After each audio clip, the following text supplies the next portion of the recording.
So, I was recently promoted to a project management role at my company, a mid-sized marketing tech firm.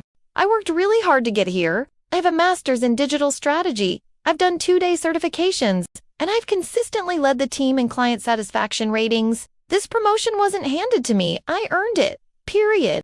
Anyway, ever since I stepped into this leadership role, I've been very intentional about creating a safe and collaborative environment, especially for the women on the team. For too long, our workplace was dominated by outdated bro culture. I told myself, not on my watch. There's this one guy, let's call him Ethan. Ethan's been at the company for like 5 years. And he's one of those quiet, competent types who thinks that just doing your job is enough. He doesn't engage much in culture conversations or team bonding activities. He never reacts in meetings unless he's directly asked. Classic fragile male energy. The problem started when I began implementing some new team norms. I scheduled weekly connection check-ins where we open each meeting with personal updates and emotional reflections. This helps humanize us and strengthen our bonds. Ethan didn't participate. He'd just say I'm fine or nothing to share. I gently called him out in front of the group, like, "Hey, Ethan, we'd love for you to share more. This is a safe space." He gave this awkward nod and said something like, "I prefer to keep personal stuff separate from work." Which, okay, but that kind of closed-off attitude is part of the problem in male-dominated industries. We need vulnerability to foster real collaboration. Next, I introduced a new feedback protocol where team members would give non-technical feedback focused on communication style, leadership presence, and emotional tone. This especially empowered the junior women on the team to speak up about dynamics they previously felt silenced in. When Ethan got his turn, one of the new hires said he came across as dismissive and intimidating.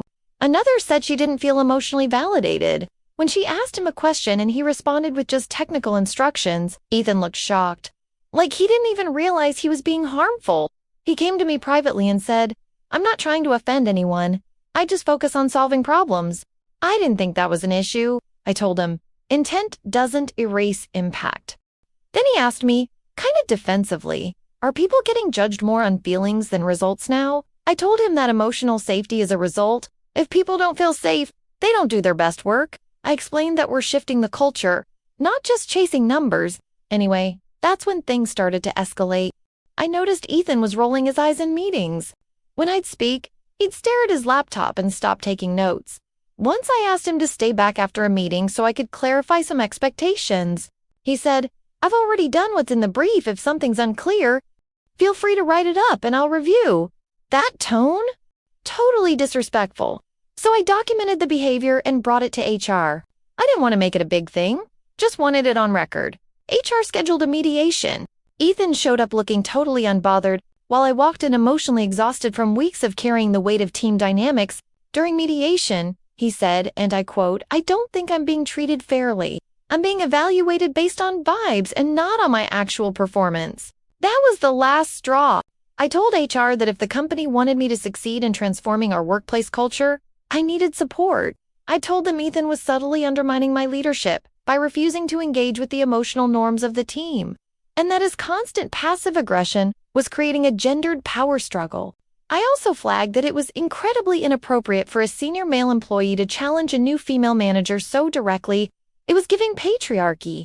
The next week, they reassigned Ethan to a different project under a male manager, better aligned with his communication style, which, whatever. I heard through the grapevine that he was pissed and said I weaponized HR and punished him for not faking emotions. But why is it always women who are expected to adapt? So here's where I might be the AITA. Some of my peers said I went too far, that Ethan wasn't trying to be rude, he was just reserved and focused on his work. One even said I took feedback too personally, which I find wildly ironic, considering men have spent decades ignoring women's feelings in the workplace and calling it professionalism. So AITA, for holding my male coworker accountable for not engaging in the culture of emotional openness and psychological safety I am trying to build? Or was I right to push for a standard that prioritizes emotional intelligence, even if it makes some people uncomfortable?